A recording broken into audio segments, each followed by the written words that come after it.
కీడు చేసేటువంటి దేవుడైతే కాదు. నువ్వు ఎంతగా స్తుతిస్తావో, ఎంతగా ఆరాధిస్తావో, ఎంతగా నమ్మకంగా ఉంటావో, ఎంతగా ఆయనకి దగ్గరగా ఉంటావో, ఎంతగా ఆయనకి ఇస్తావో, ఎంతగా ఆయన కొరకు చేస్తావో, చేసేదాన్ని అంతటిని బట్టి నీ ఆసక్తిని బట్టి నీకు మేలు చేయని ఉద్దేశించుచున్నాడు. హల్లెలూయా. మేలు చేయటకు ఆయన ముందుకు వచ్చేటువంటి దేవుడు. బైబిల్లో మనం కొన్ని విషయాలు మనం గమనించినప్పుడు చూసినట్లయితే మేలు అనేటువంటి విషయం మీద మనం ఈరోజు చూద్దాం. ఏంటి దేవుని యొక్క మేలు ఎలా ఉంటాయి, ఆయన ఎవరెవరికి ఏ విధంగా మేలు చేశాడు, నీకు నా కోసం ఆయన మేలు చేశాడు, ఏ విధంగా మేలు చేశాడు ఆయన. ఎవరు నశించిపోవటానికి ఇష్టం లేదు గనక నీ కొరకు నా కొరకు ఆయన ఈ లోకానికి వచ్చి ప్రాణం పెట్టి చనిపోయి తిరిగి లేచిన దేవుడు. అది ఆయన చేసిన మేలు. హల్లెలూయా. ఆయన రాకుండా ఉంటే మనమందరము నరకానికి వెళ్ళేటువంటి వాళ్ళం. ఆయనకు వ్యతిరేకమైన అపవాది కొరకు వేయబడిన శిక్ష నరకము. అపవాది అందరినీ కూడా అందరి చేత పాపం చేయించి అందరినీ నరకానికి తీసుకొని పోవాలని అపవాది యొక్క ఉద్దేశం. కానీ ఆ ఉద్దేశంతో వరుస వాయి లేని పాపాలు చేపిస్తూ ఉన్నప్పుడు, అపవాది అలాంటి ఆలోచనలు కలిగిస్తున్నప్పుడు, అలాంటి తలంపులు కలిగిస్తున్నప్పుడు, అలాంటి ప్రవర్తిస్తుండగా ప్రభు గమనించి కాలం సంపూర్ణమైనప్పుడు, ఆ సమయం వచ్చినప్పుడు యేసుక్రీస్తు ప్రభు ఈ లోకానికి వచ్చి ఆయన నీ కొరకు నా కొరకు జీవించి, నీ కొరకు నా కొరకు బోధించి, ఆ బోధ ప్రకారము ఆయన జీవించి, ఆయన నీ కొరకు నా కొరకు చనిపోయి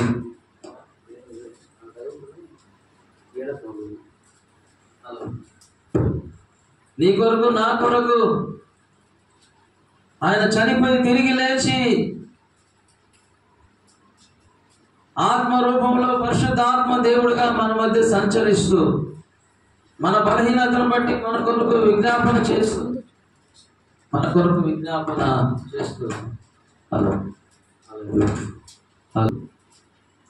ఎవరికి ఏ విధమైన మేలు చేయగలనా అని ఆయన ఎదురు చూస్తున్నటువంటి దేవుడు. యోహాను సువార్త 5వ అధ్యాయము, యోహాను సువార్త 5వ అధ్యాయము చూడండి బైబిల్ గ్రంథంలో. యోహాను సువార్త 5వ అధ్యాయం. అక్కడ ఒక వ్యక్తిని మనం చూస్తున్నాము. ఆ వ్యక్తి ఎంతకాలము నుంచి అక్కడ అనారోగ్యముతో ఉన్నాడు అంటే 5వ వచనంలో అక్కడ 38 ఏండ్ల నుంచి వ్యాధి కలిగిన మనుషుడు ఒకడు ఉండెను. యేసు వాడు పడి ఉండుట చూచి వాడు అప్పటికి బహుకాలము నుండి ఆ స్థితిలో ఉన్నాడని ఎరిగి స్వస్థపడగోరుచున్నావా అని వారిని అడిగగా ఆ రోగి, దేవునికి స్తోత్రం. ఎన్ని సంవత్సరాలు అంటే 38 ఏండ్లు. ఎన్ని సంవత్సరాలు? 38 ఏండ్లు. మనకు ఒకరోజు అనారోగ్యం వస్తే ఎప్పుడెప్పుడు బయటపడదామా? ఈ జలుబు ఎప్పుడు తగ్గిపోతుందా? ఈ దగ్గు ఎప్పుడు తగ్గుతుందా?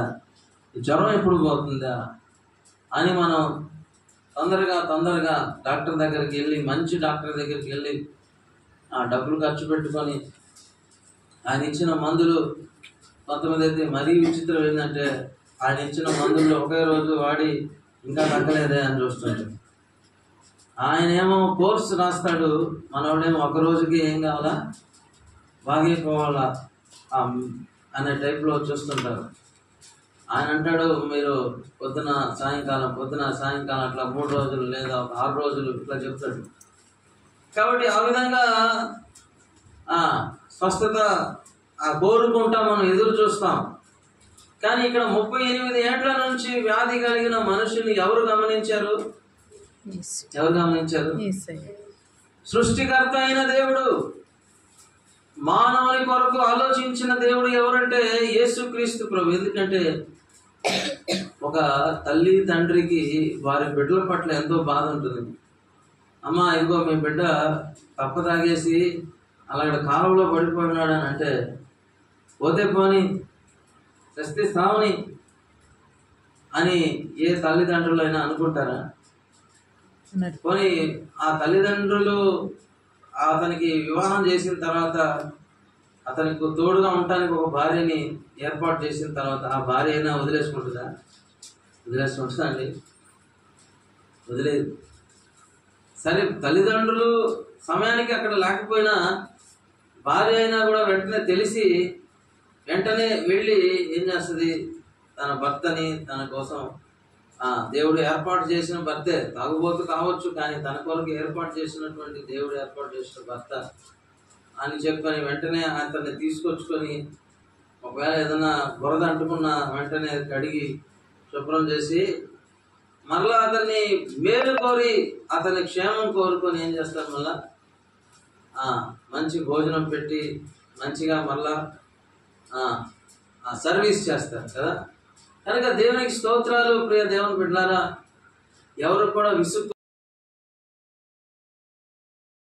దేవుడు కూడా తన బిడ్డల్లో తన స్వరూపంలో తన పోలికలో ఉన్నటువంటి వారు తప్పిపోతున్నారని, తన యొక్క స్వరూపంలో పోలికలో ఉన్నటువంటి వారు ఆయనకు తెలిసి ఆయన కూడా మనసు బాధపడుతున్నాడు. ఆదికాండం 1వ అధ్యాయంలో 2వ అధ్యాయంలో ఉన్నటువంటి సంతోషము, ఆదికాండం మొదటి 2 అధ్యాయాల్లో ఉన్నటువంటి ఆ సంతోషము 6వ అధ్యాయానికి వచ్చేటప్పటికి ఆయన మానవుని చేసిన విషయంలో ఆయన కంటే ఎక్కువ బాధపడినటువంటి వాళ్ళు ఎవరు లేరు అన్నట్టుగా మనం చూస్తున్నాము. 6వ అధ్యాయము మరి 2వ వచనము, దేవుని కుమారులు నరుల కుమార్తెలు చక్కని వారిని చూచి వారందరితో తమకు మనసు వచ్చిన స్త్రీలను వివాహం చేసుకునేది. అప్పుడు యెహోవా, నా ఆత్మ నరులతో ఎల్లప్పుడూ వాదించదు, వారు తమ తమ అక్రమ విషయములో నరమాత్రులై ఉన్నారు. అయినను వారి దినములు 120 ఏళ్లగున నేను. 5వ వచనము, నరుల చెడుతనము భూమి మీద గొప్పదనియు వారి హృదయం యొక్క తలంపులలోని ఊహ ఎల్లప్పుడూ కేవలము చెడ్డదనియు యెహోవా చూచి తాను భూమి మీద నరులను చేసినందుకు తన హృదయములో నొచ్చుకొనెను. ప్రియ దేవుని బిడ్డలారా, సంతాపము నొందాడు, నొచ్చుకున్నాడు. ఇదేనా మానవులు దేవునికి ఇవ్వాల్సినటువంటి రిటర్న్ గిఫ్ట్? ఇదేనంటారా? ఈ సంతాపమైన నీకు గిఫ్ట్, నొచ్చుకోవడమే నీకు ఒక పెద్ద గిఫ్ట్ నేను ఇస్తుండేది అని ఈ రోజున చాలా మంది అలా చేస్తున్నారు. ప్రియ దేవుని బిడ్డలు, దేవుడు ఎంత ప్రేమతో ఆదికాండం 1వ అధ్యాయంలో మనం చూసినప్పుడు ఆయన ప్రతి విషయంలో దేవుడు రోజుకు ఒకరోజు సృష్టిని చేసి మొదటి దినం సృష్టిని చేసిన తర్వాత అది మంచిదై ఉండెను అని చెప్పని ఆయన ప్రతిరోజు చెప్తూ వచ్చాడు. అలాగా అది మంచిదని దేవుడు చూస్తూ వచ్చాడు. అలాగే ఆ సమయంలో చివరిగా వచ్చేటప్పటికి చివరిగా ఆయన తన పోలికలో 26వ వచనం 1:26, దేవుడు తన స్వరూపమందు తన పోలిక చొప్పున నరులను చేయడము అనుకొని ఆయన చేసినట్లుగా మనం చూస్తున్నాము. ప్రియ దేవుని బిడ్డలారా, సంతోషించిన దేవుడు 6వ అధ్యాయానికి వచ్చేటప్పటికి సంతాపమునందాడు. సంతోషించిన దేవుడు సంతాపమునందుట కారణం ఏంటి? ఈ రోజున చేస్తున్న తప్పులను ఖండిస్తుంటే ఎక్కడ లేని కోపం వస్తుంది, అంతే కదండి. నాతో నీకేం పని, నేను ఎవరైతే నీకెందుకు? ఒక ఆయన అంటాడు, చేయకూడని తప్పు చేసి అంటాడు, నేను చచ్చిపోయాను అనుకోండి, ఏమంటున్నాడు? బతికున్నాడు కానీ బతికే ఉన్నాడు, మళ్ళీ ఆయన నోట్లో నుంచి ఏమంటున్నాడు? నేను మీ ఇంట్లో చచ్చాను అనుకోండి. ఎట్ట అనుకుంటారండి? బతుకున్న వాళ్ళు చచ్చిపోయారని ఎట్ట అనుకుంటారు? అంటే వాళ్ళ మెంటలో మనం మెంటలో తప్పును సర్ది చేసుకుంటూ తప్పును తప్పుగా చూస్తూ దాన్ని మెచ్చుకోవాలని ఎలా అనుకుంటారండి ఎవరైనా కూడా? తప్పును తప్పుగానే చూడాలి, ఒప్పును ఒప్పుగానే చూడాలి కదండి. కనుక ప్రియ దేవుని బిడ్డలారా, ప్రభు ఏం కోరుకుంటున్నారంటే అంతరంగములో సత్యమును కోరుకుంటున్నాడు. అంతరంగంలో సత్యం ఉండాలి. హృదయ శుద్ధి కలిగిన వారిని దేవుడు కోరుకుంటున్నాడు. ఆ వ్యక్తికి ఏ అవసరం ఉంది దాచి ఉంచిన మేలు అంటే 38 ఏండ్ల నుండి వ్యాధి కలిగిన మనుషునికి ఏం అవసరమో స్వస్థత అవసరం. మోస్ట్ సీనియర్ ఆ వ్యాధిలో మోస్ట్ సీనియర్. కనుక ప్రభు అన్నాడు ఆ వ్యక్తిని బాగు చేద్దాం, ఎందుకంటే బహుకాలము నుండి ఆ విధమైన స్థితిలో ఉండటం నాకు ఇష్టం లేదు. ముందు దేవునికి ఇష్టం లేదు, మానవుడు నశించుట ఎవరికి ఇష్టం లేదు? మానవునికి ఇష్టమే ఉంటుంది. నేను తాగితే నీకేమి, నేనేం చేస్తే నీకేమయ్యా, నా డబ్బులతో నేను తాగుతున్నాను అనేవాళ్ళు ఉంటారు. నా ఇష్టం, నేను ఈరోజు బాగానే ఉన్నాను కదా, రేపు ఒక రోజు ఆ వ్యసనమే అతన్ని ఎంత పాటు చేస్తుందో ఆ రోజు ఆ మాట కూడా పాపం ఒప్పుకునే పరిస్థితి కూడా ఉండే అవకాశము రాకుండా పోతుంది. అది మన బాధ అండి. మన బాధ ఎంత ఏంటంటే రేపు ఒక రోజు ప్రభా నన్ను క్షమించు, పాస్టర్ గారు అయితే చేసిన పాపములను ఒప్పుకోమంటున్నాడు, నేను ఒప్పుకోవడానికి నాకు నోరు రావట్లేదు ప్రభా, మాటలేనాయన అయ్యా, నేను పాస్టర్ గారు అయితే జీవితం దేవుని కోసం ధన్యం చేసుకోమంటున్నాడు, పరిచర్యలో తిరుగుతూ నా నడవడానికి కాళ్ళు లేవు నాయన, కాళ్ళు చచ్చిపడిపోయి కాళ్ళు నడవడానికి కాళ్ళు దయచేయమని అడుగుతుంటే ఏమండి, నడవడానికి కాళ్ళు పని చేయకపోవచ్చు ఏమండి.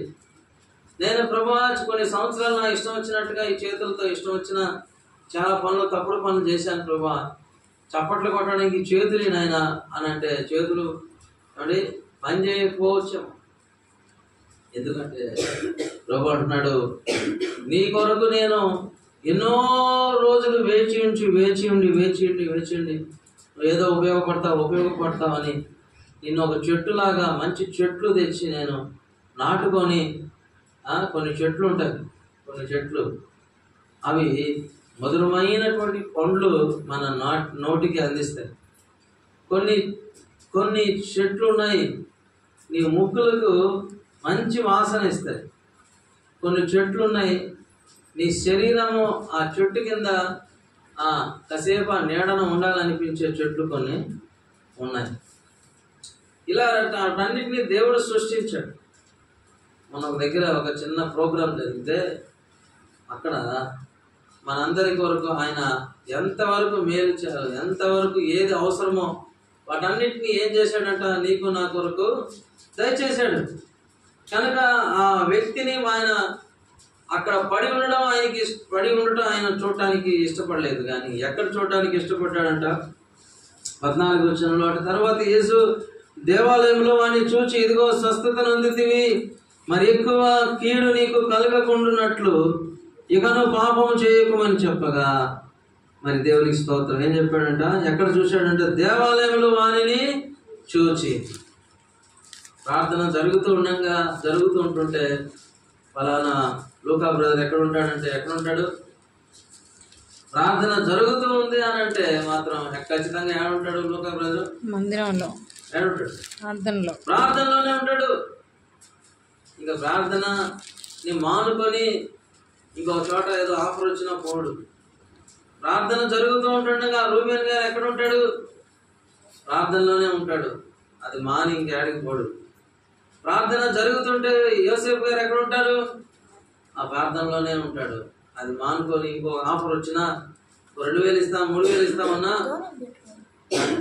ప్రార్థన తర్వాత ఏదైనా అని అనుకుంటారు దేవుని బిడ్డలారా. కనుక ఎక్కడ మనల్ని చూడాలని ప్రభు కోరుకుంటున్నాడు, దేవాలయంలో, దేవుని సన్నిధిలో మనం ఉండాలి. దేవుని సన్నిధిలో మనం ఉండాలి. 2వ సమూయేలు గ్రంథం 7వ అధ్యాయంలో ఓ దావీదు గారు తన కుటుంబం కొరకు చెబుతున్నటువంటి ఒక అద్భుతమైనటువంటి మాట ఏంటంటే 7వ అధ్యాయము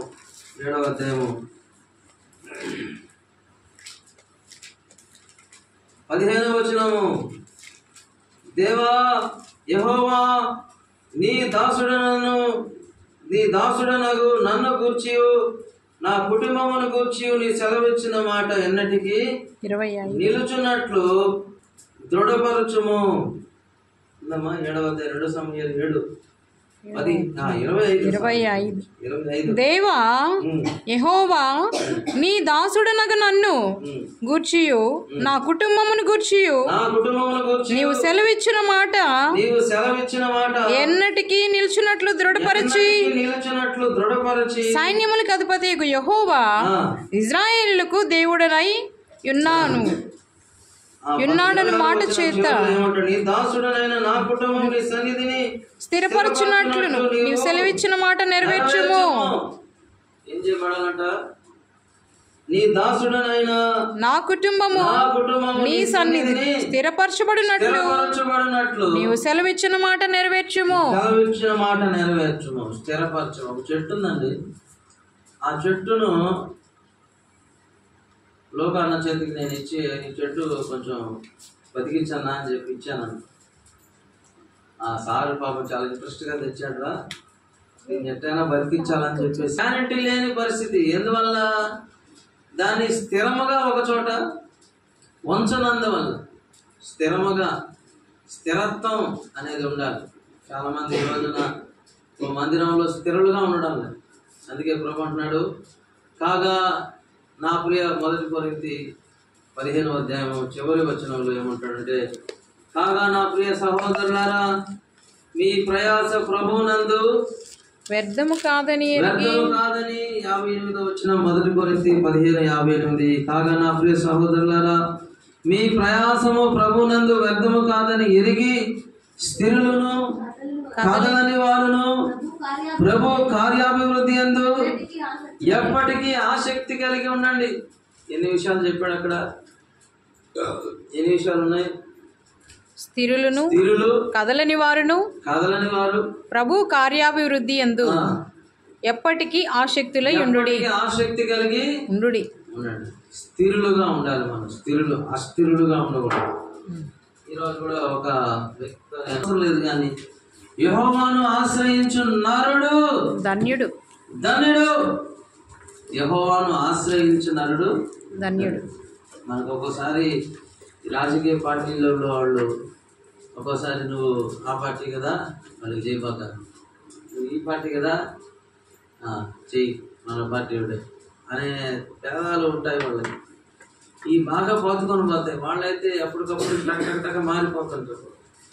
మనల్ని మాత్రం అలా పార్టీ కింద లెక్క కట్టి చేయగలిగినప్పుడు చేయరు, చేయలేకపోయినప్పుడు ఏదో చెప్తా ఉంటారు కదండి. కనుక ప్రియ దేవుని బిడ్డారా, యెహోవాను ఆశ్రయించు నరుడు ధన్యుడు. యెహోవా చేత నిర్దోషి అని ఎంచబడిన వాడు ధన్యుడు. ఆత్మలో కపటం లేనివాడు ధన్యుడు. హల్లెలూయా. ఈ రోజున ఏ మనుషులు మనకు చేయలేకపోయినా ఇది మనుషుల వలన కలిగిన కార్యము కాదు. ఎవరి వలన కలిగిన కార్యం అన్నాడు బెతూయేలు. లాబాను బెతూయేలు వాళ్ళు అన్నారు, ఇది యెహోవా వలన కలిగిన కార్యము, మేమైతే అవునని గాని కాదని గాని చెప్పజాలము. వివాహాల కొరకు ఎదురు చూస్తుంటారు. మంచి సంబంధం రావాలి పాస్టర్ గారిని ప్రార్థన చేయమంటారు. ప్రార్థనా పూర్వకంగా దేవుని వైపు చూస్తున్నప్పుడు దేవుడు ఒక క్రమమైన రీతిలో నడిపించడం కూడా జరుగుతుంది. దేవుని చిత్తాన్ని మనం కనుగొన్న తర్వాత మనం మాట్లాడడానికి ఇంకేమీ ఉండదు. ఇది యెహోవా వలన కలిగిన కార్యం అని ముందుకు పోవడమే. ఇంకా అంతకుమించి ఏం చేసేది లేదు. ప్రార్థించిన తర్వాత దేవుడి సహాయం కూడా మనకు చేస్తాడు. ఆయన ప్రార్థనాపూర్వకంగా వెళ్ళిన ఎలియాజరు కొరకు వెళ్ళిన ఎలియాజర్కి మరి దేవుడు తన యొక్క యజమానుడు కుమారుడు ఇస్సాకు కొరకు వెళ్ళి చేసిన ప్రయత్నం ఏమైంది? సఫలమైందా విఫలమైందా? ఏమైంది? సఫలమైపోయింది. అతడు చేయనదంతయు సఫలమగును. ఎందుకు అనంటే అతడు ఎక్కడున్నాడు? నీటి కాలువల ఏం చెప్తుందో, చెప్పే వాక్యానుసారమైన జీవితాన్ని జీవిస్తున్నాడు. ఆ తగిన స్థానమందు ఏం చేస్తున్నాడు? ఫలమిచ్చు చెట్టు వలె ఉన్నాడు. ఒక చెట్టు ఉందంట, అది ఆ పండ్ల కాలం వచ్చినప్పుడు పండ్లు కాయలేదు. ప్రభు అంటున్నాడు, ఇంకా చాలే, ఇంక తీసేయన్నాడు. అంటే ఇంకా చాలే తీసేయమంటున్నాడు దేవుడు. కనుక పండ్లు కాసేటువంటి ఒక చెట్టుకు కూడా ఎంతకాలం ఉంటుంది? ఇంతకాలం అనే దానికి ఉంటుంది కదన్నా. కొన్ని చెట్లుకి కొంతకాలం దానికి లైఫ్ టైం ఉంటుంది. అలాగా పనికిరాని చెట్టును కూడా ఏం చేస్తాము? కొంతకాలం పరీక్షిస్తాం. ఫలం ఇస్తుందేమో అని చెప్పని మనం ఎదురు చూస్తాము. అది ఫలించకపోతే ఏం చేస్తాము? నరికి ఇంకా దాన్ని వేరే దానికోసము కట్లు కింద దాన్ని వాడుకునే పరిస్థితి, లేదా ఏదైనా మంచిగా ఉపయోగపడేదనుకోండి వస్తువు కిందకి దాన్ని వాడుకునేటువంటి ప్రయత్నము మనం చేస్తాం. కనుక ప్రియ దేవుని బిడ్డలారా, మరి ప్రభు దేవాలయంలో చూసి సంతోషపడ్డాడు. ఇక్కడ దావీదు ఏమనుకుంటున్నాడంటే, ఏం కోరుకుంటున్నాడంటే, తన కుటుంబం ఎక్కడ ఉండాలని కోరుకున్నాడు? నీ సన్నిధిలో ఉండేటట్టు స్థిరపరచమని కోరుకుంటున్నాడు. ఓబేదేదేం ఏం కోరుకున్నాడు? ప్రభువా, నీ మందసము నా ఇంట్లో ఉండితే చాలు నాయనా, అంతకన్నా నాకు ఇంకేం కోరికలు లేదు. ఎందుకంటే వాళ్ళు ఎందుకు అలా కోరుకున్నారంటే, దేవుని కోరుకోవడం అనేది గొప్ప ఆశీర్వాదం. ఇప్పుడు మాట చెప్పండి, ఒక రాజుగారి దగ్గర పరిస్థితులు ఉన్నాయా అంటే ఏం చెప్తారు మీరు? ఇంతసేపు ఒక సైన్యాధిపతి కంటే, ఒక మంత్రి కంటే ఎవరు గొప్ప? రాజుగారి చేతిలో ఏమున్నాయి? అధికారము ఉంది. కనుక ఒక శ్రేష్టమైనటువంటి వ్యక్తి రాజుగారు అవుతారు. ఆ రాజుగారిని కానీ కోరుకున్నాం అనుకోండి, ఇంకా అన్నీ మనకు చేయడానికి ఆయన చేతిలో అన్ని అనుకూలత ఉంటుంది. ఆయన ఏమి చెబితే అది జరుగుతుంది. కాబట్టి కనుక ఆయనే మనం కోరుకోవాలి. కనుక ప్రియ దేవుని బిడ్డ, రాత్రికాల సమయంలో ఆ ప్రభువుని మనం కోరుకున్నట్లయితే, ప్రభు అంటున్నాడు, నా సన్నిధిలో మీరు ఉండండి అంటున్నాడు. నా వాక్యము చేత మీరు ఎప్పుడు కూడా వర్ధిల్లండి అని ప్రభు చెప్తున్నాడు. నా వాక్యము చేత మీరు ఎప్పుడు కూడా ఏం చేయబడాలంటున్నాడు? ఫలభరితంగా ఉండాలని ప్రభు చెప్తున్నాడు. దేవుని కొరకు ఆశపడమని ప్రభు చెప్తున్నాడు. దుప్పి నీటి వాగుల కొరకు ఆశపడినట్లు, దేవా నీ కొరకు నా ప్రాణము ఆశపడుతున్నది. దేవుని కొరకు ఆశ, దేవుని కొరకు కోరిక, దేవుని కొరకైన ఆసక్తి, దేవుని కొరకైన మనసు, దేవుని కొరకు చేసేటువంటి తపన అండి, దేవుని కొరకు చేయాలి అని కోరుకోవడం అన్నమాట అండి. ఒక ఆమె ఏం చేయాలనుకుందంటే, మిక్కిలి విలువ కలిగిన అత్తరు జటా మాంసిని తీసుకొచ్చి ఎక్కడ పగలగొట్టాలనుకుంది? ఇక్కడ. Very good. దేవుని పాదాలు, యేసయ్య పాదాల దగ్గర పగలగొట్టాలనుకుంది. ఎందుకు ఆ విధంగా చేయాలనుకుందంటే, ఆమె మనసుగా ఆ విధంగా అనిపించింది. అలా చేయటం వల్ల ప్రభు నా పాపాలు క్షమిస్తాడు అని మనసులో అనుకుంది. నేను చాలాసార్లు చాలా చేశాను, కానీ ప్రభు కొరకు ఈ విధంగా నేను ఎప్పుడు చేయలేదు. నా ప్రభు దగ్గరికి వెళ్ళి నేను ఈ విధంగా చేయాలనుకుంది. ఒక ఆమె యేసయ్య వెనకాల నుంచి వెళ్ళి ఆయన వస్త్రపు చెంగిని ముట్టిన తర్వాత వెంటనే ఆమె రక్తస్రావ రోగము స్వస్థపడాలని కోరుకుంది. ముందు నుంచి కాదు, వెనకాల నుంచి వెళ్ళి ఆయన వస్త్రపు చెంగును ముట్టి స్వస్థపడి అలాగా బాగుపడటం ఆమె కోరుకుంది. అలాగే ఆమె కూడా అనుకుంది, ఆ యొక్క అత్తరు జటా మాంసిని యేసయ్య పాదాల దగ్గర పగలగొట్టి ఆ తర్వాత ఆ అత్తరుని ఆయన పాదాలకు తల వెంట్రుకలతో ఉయ్యాలి అనుకుంది. అది చేసిన తర్వాత ప్రభు అన్నాడు, ఈమె చేసిన దాన్ని బట్టి ఈమె విస్తారమైన పాపములు క్షమించబడ్డాయి అని చెప్పాడు. క్షమించబడ్డాయి. దేవునికి స్తోత్రం. కనుక మన మనసులో ఉండేటువంటి పశ్చాత్తాపాన్ని, మనసులో ఉండేటువంటి ఆ యొక్క పాపము ఒప్పుకోలుని ప్రభు గమనించి ఆయన క్షమించేటువంటి దేవుడు. ఈ వ్యక్తితో కూడా అన్నాడు, నువ్వు దేవాలయంలోకి వచ్చావు, మంచిది, సంతోషం. 38 ఏళ్ల నుంచి వ్యాధి కలిగినటువంటి నిన్ను నేను స్వస్థపరచాలని అనుకునింది నేను. అయితే బాగుపడినటువంటి నీవు మంచి స్థలానికే వచ్చావు, కానీ దేవాలయంలోకి వచ్చావు, బాగానే ఉంది. అయితే ఇక మీద ఎప్పటికీ ఏం చేయకూడదు, పాపము చేయదు. ఇక మీద ఎప్పటికీ పాపం చేయదు. దావీదు తన కుటుంబంతో చెప్తున్నాడు, నీ ఆశీర్వాదము నీ దాసుడి నా కుటుంబం నిత్యము నీ సన్నిధిలో ఉంటున్నట్లుగా ఆశీర్వదించిన. నీ దాసుడైన నా కుటుంబము నిత్యము నీ సన్నిధిలో ఉండేటట్టుగా ఆశీర్వదించు. నీ ఆశీర్వాదం అనేది నా కుటుంబం నిత్యము ఆశీర్వాదకరంగా ఉండాలి. నిత్యము ఆశీర్వాదం. మన కుటుంబం ఎలా ఉండాలి? ఎప్పుడు నిత్యము దేవుని సన్నిధిలో. అందుకే ఆ భక్తుడు పాట రాశాడు, నీ మాట చాలు, నీ చూపు చాలు, నీ తోడు చాలు, నీ నీడ చాలు, నీ ఉంటే నాకు చాలు యేసయ్యా, నీ ఉంటే నాకు చాలు. కనుక ప్రియ దేవుని బిడ్డలారా, ప్రభువుని కలిగి ఉండటం గొప్ప ఆశీర్వాదం. అనుకుంటుంటారు చాలా మంది, ప్రభువుని నమ్ముకున్నాం కానీ మనకి ఏం జరగలేదే. 38 ఏళ్ల నుంచి నేను చేస్తున్నటువంటి ప్రయాస, 38 ఏళ్ల నుంచి నేను ఇలానే ఉంటే నన్ను ఎవరు పట్టించుకోలేదు, నాకు ఇంకంతేనా, నేను ఇలానే చచ్చిపోవడమే అనుకున్నాడు ఆ వ్యక్తి.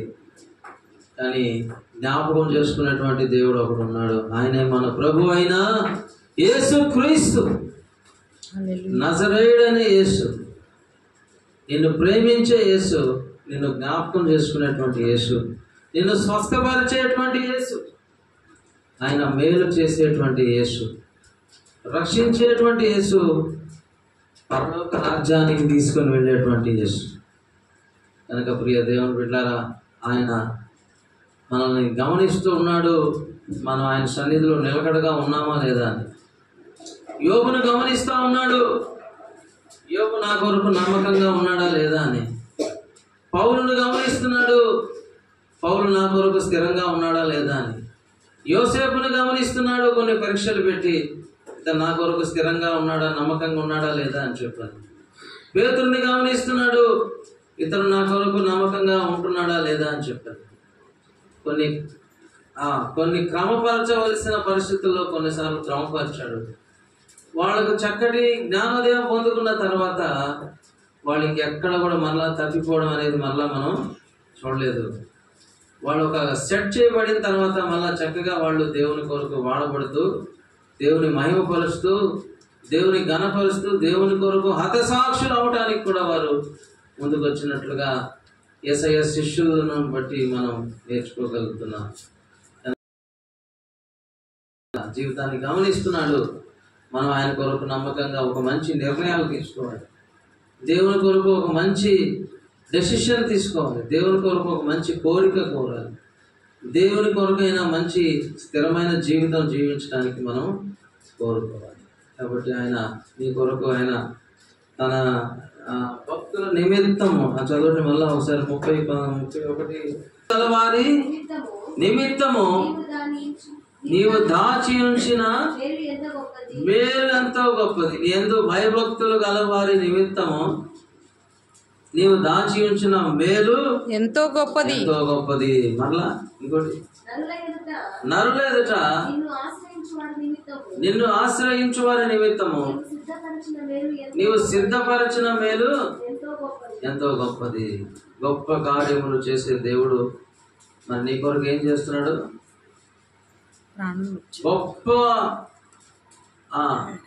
గొప్పగా దాచిపెడుతున్నాడు, గొప్పగా సిద్ధపరుస్తున్నాడు. అవునా? గొప్పగా దాచిపెడుతున్నాడు, గొప్పగా సిద్ధపరుస్తున్నాడు. నాకు ఏమీ లేదు అనుకోవడానికి లేదు. తన బిడ్డలైనటువంటి వారి కొరకు పరలోక రాజ్య వైభవం ఎదురు చూస్తూ ఉంది.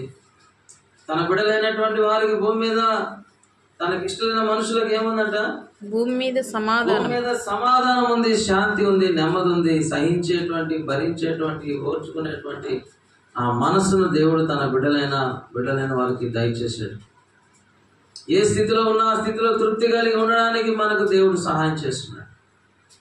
కనుక అటువంటి మనసును దయచేసిన దేవునికి మనం ఎంతో రుణస్థులం. క్రీస్తు యేసు కలిగిన ఈ మనస్సును మీరును కలిగి ఉండండి. మరి ఆయనలో నమ్మకంగా ఉందాం, ఇంకా నమ్మకంగా ఉందాం, ఇంకా నమ్మకంగా ముందుకు సాగుదాం. ఆయనలో విశ్వాసం కలిగి ఉందాం, ఇంకా విశ్వాసం, మరి ఎక్కువైన విశ్వాసంతో ఇంకా ముందుకు సాగుదాం. ఆయన కొరకు నమ్మకంగా జీవిద్దాం. ప్రభు దాచి ఉంచిన, సిద్ధపరిచిన మేలు మన కొరకు గొప్పవిగా ఆయన చేయబోతున్నాడు కనుక దేవుడు అట్టి ఆశీర్వాదం, అట్టి దీవెనలతోటి, అట్టి బ్లెస్సింగ్స్ తోటి దేవుడు మనల్ని, మన కుటుంబాలను దీవించును గాక. ఆమేన్. ప్రార్థన చేసుకుందాం. పాస్టర్ గారు